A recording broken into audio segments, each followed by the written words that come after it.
The 1980 McDonald's All-American team doesn't include many future NBA stars, but the actual recruiting class isn't too bad. The list of snubs includes former 6th overall pick Melvin Turpin, 4-time All-Star and 1-time Defensive Player of the Year Alvin Robertson, 1-time All-Star and 1994 champion Otis Thorpe, 1-time All-Star and 2003 champion Kevin Willis, 10-time All-Star and 9-time assist leader John Stockton, and 10-time All-Star and 1995 champion Clyde Drexler. However, those guys didn't make the team for various reasons, so let's get on to the 1980 McDonald's All-Americans. For some of these guys, it was hard to track down good information, so if you have anything I didn't go over, please share it in the comments. James Banks. Banks joined a Georgia Bulldogs roster that already included Dominique Wilkins and Terry Fair, 2 McDonald's All-Americans from 1979. He was also joined by another player we'll get to in a minute, but Banks was an instant contributor despite the star power around him. However, it was during his junior season where he'd really come alive. With Neek off to the NBA, the Bulldogs made a somewhat surprising run to the 1983 Final Four after upsetting a North Carolina team that featured Michael Jordan, Brad Doherty, and Sam Perkins.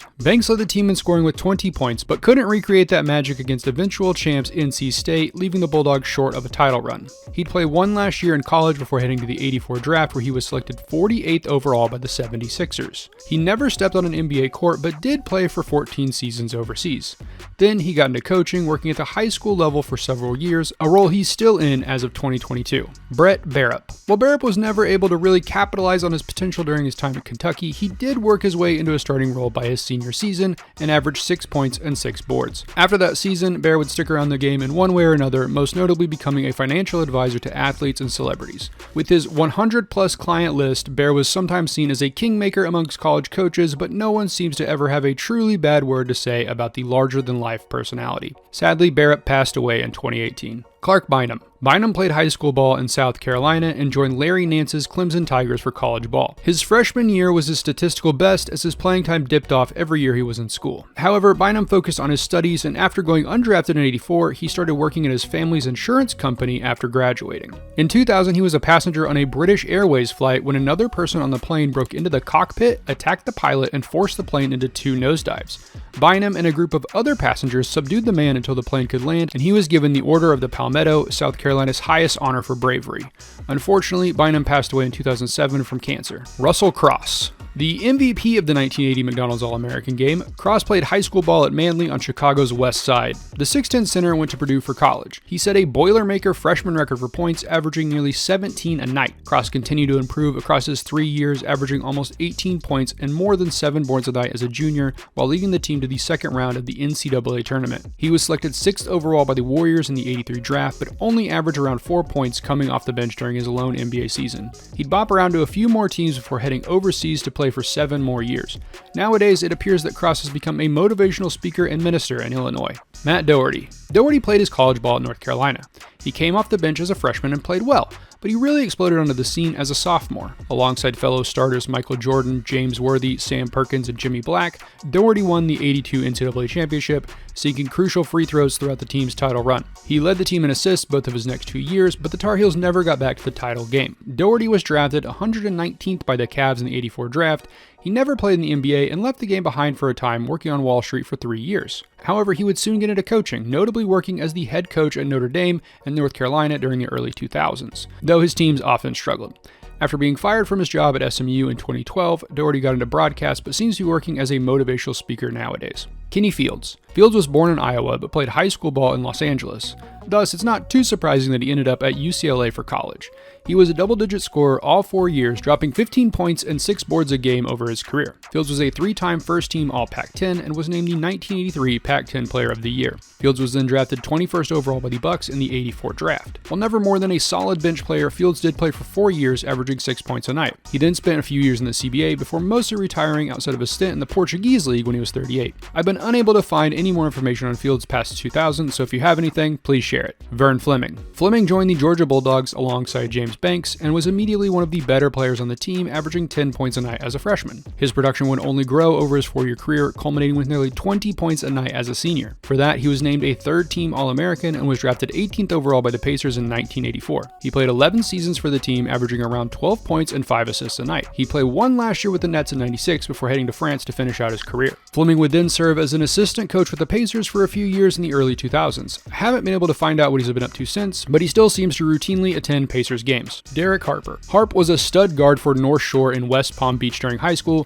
but he'd elect to head to Illinois for his college career. With Eddie Johnson providing the bulk of the scoring for the Fighting Illini during Harp's freshman season, he wasn't an instant star, but the game was there. He continued to grow as a player and was named a second-team All-American while averaging 15 points a night as a junior. He'd skip his senior season and was selected 11th overall by the Mavs in the '83 draft. Harp came off the bench for most of his first 2 seasons, but quickly formed a dynamic backcourt duo with Rolando Blackman. Harper would eventually grow into one of the league's best perimeter defenders while averaging more than 16 a night for 7 straight seasons. In '93, he was traded to the Knicks and was reunited with Blackman. His defensive output helped the team get within 1 game of winning an NBA title, but Harper started to play a lesser role as he aged, and by '96, he was released by the Knicks. Hart played for 3 more seasons between 3 different teams and retired in 1999. Since then, he's been working as an analyst for the Mavericks, and his daughter was a contestant on season 11 of The Voice. Peter Holbert. Holbert would go to Maryland for college ball, but found playing time hard to come by as a freshman, backing up future pros Buck Williams and Charles Pittman. The next year, his role increased, and he averaged 5 points off the bench. However, the ascension of Adrian Branch and Lynn Bias during his next 2 years would see his time on the court drop off a cliff. I've had trouble tracking down further information, but it looks like he may be in medical sales if the LinkedIn profile I found is actually him. Ralph Jackson. Jackson grew up in Los Angeles and led Inglewood High School to the national championship in 1980. He then joined Kenny Fields at UCLA. Jackson came off the bench as a freshman, but grew into a starting role as a sophomore.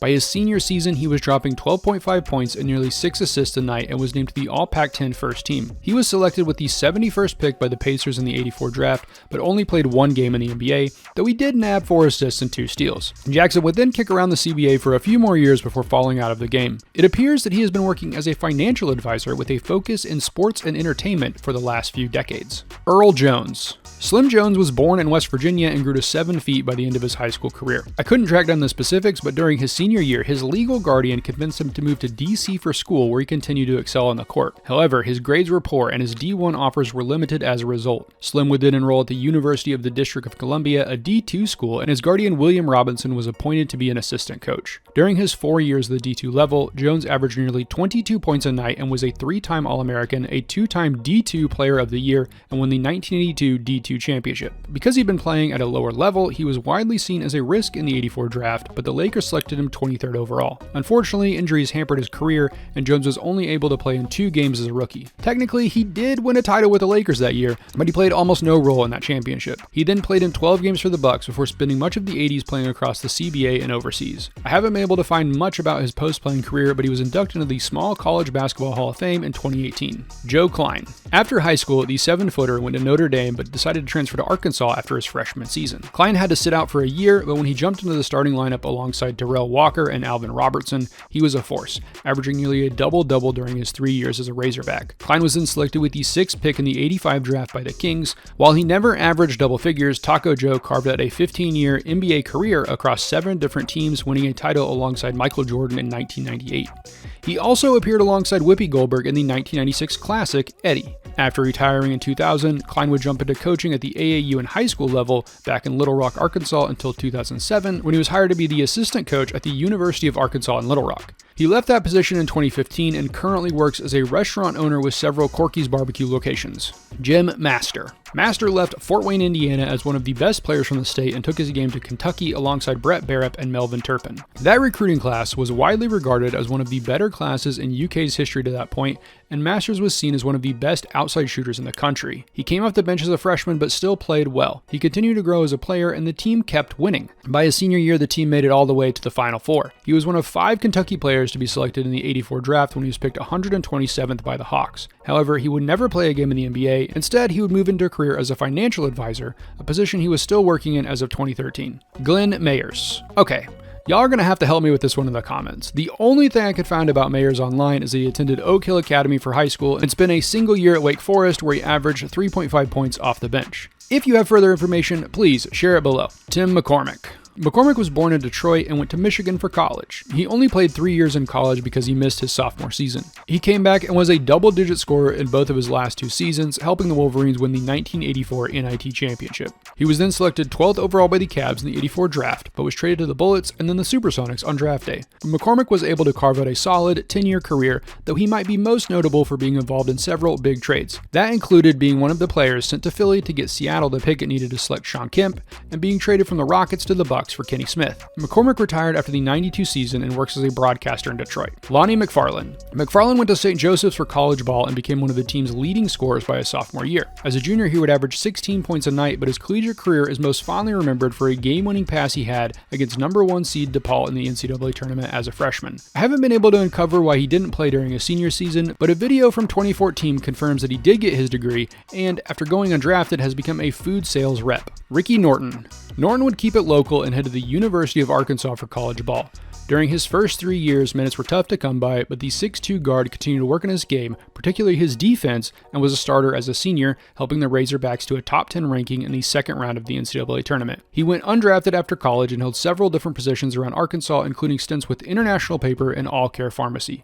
Sadly, Norton passed away in 2022. Sam Perkins. Perkins was born in Brooklyn and went to school at Samuel J. Tilden before transferring to Shaker High School. He would then head to North Carolina to play college ball and was very successful. Sleepy Sam helped Michael Jordan and James Worthy win the 1982 NCAA championship while also picking up several individual awards. That includes 3 All-American nods, the 1981 ACC Rookie of the Year, and the 1984 USA Basketball Male Athlete of the Year. He was then picked 4th overall by the Mavs in the '84 draft and carved out a long, solid career in the NBA. Perkins averaged 12 points and 6 boards a game while playing for 16 years. Big Smooth never won any individual or team awards outside of making the All-Rookie First Team, but he was a solid big man.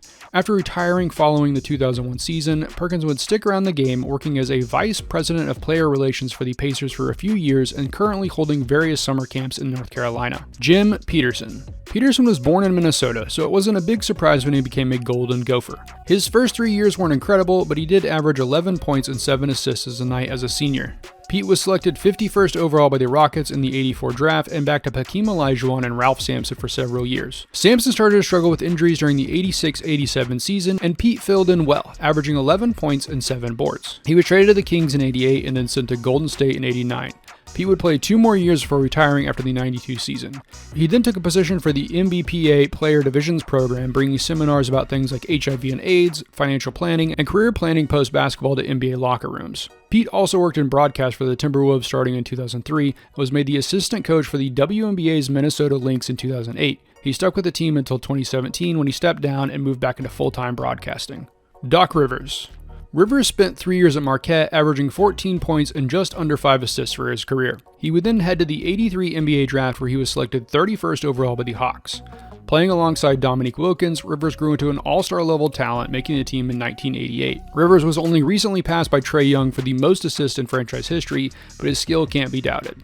After 8 years in Atlanta, he'd hopped to several teams before retiring after the '96 season. Rivers then took up coaching in 1999 with the Magic, winning Coach of the Year in 2000 after leading Orlando to a surprising playoff berth. He was fired in 2003 and spent a year in broadcasting before taking over as a coach for the Celtics. There, he would assemble the big three of Kevin Garnett, Ray Allen, and Paul Pierce to win the 2008 title. In 2013, the team traded him to the Clippers, where he coached Chris Paul and Blake Griffin for several years and became the first person to coach his own son. After stepping down following the 2020 season, Rivers coached the 76ers for 3 seasons and is currently the coach for the Bucks. Rivers is currently 8th all-time in wins as an NBA coach. Charlie Sitton. Sitton went to Oregon State to play college ball and quickly became a star. He averaged 13 points a night for his career, peaking as a junior with nearly 19 points a game. He was named to the All-Pac-10 first team 3 times and made the All-American team once in '84. Sitton was also part of the last Oregon State team to be ranked #1 in the country when the team met that mark in 1981. Sitton was then selected 38th overall by the Mavs in '84, but only played 1 season in the NBA. He would then spend a few years playing overseas before retiring after the '89 season. As of 2022, he's been working in the hotel and restaurant business in Oregon. Tom Sluby.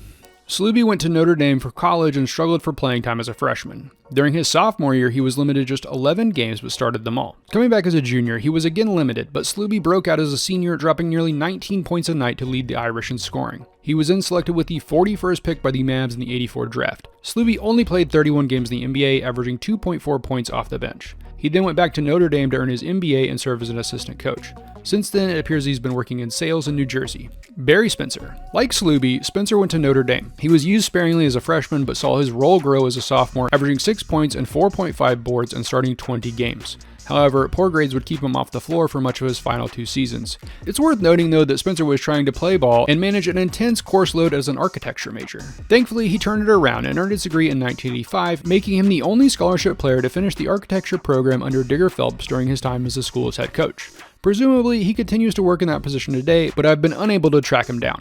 Gary Springer. Springer grew up in Harlem and played at Benjamin Franklin High School alongside other future D1 players Richie Adams and Kenny Anderson and future pro Walter Berry. He would then head to Iona for college ball and was an immediate star, averaging nearly 20 points and 8.5 boards a night. He made the All-MAC team 3 times and won the Haggerty Award in 1981. His numbers did dip slightly after that freshman year, but that's due to a combo of Iona joining a better conference and the emergence of Steve Burt as a 20 points a night player. Springer was then selected with the 137th draft by the 76ers in the 84 draft, but never played due to injuries.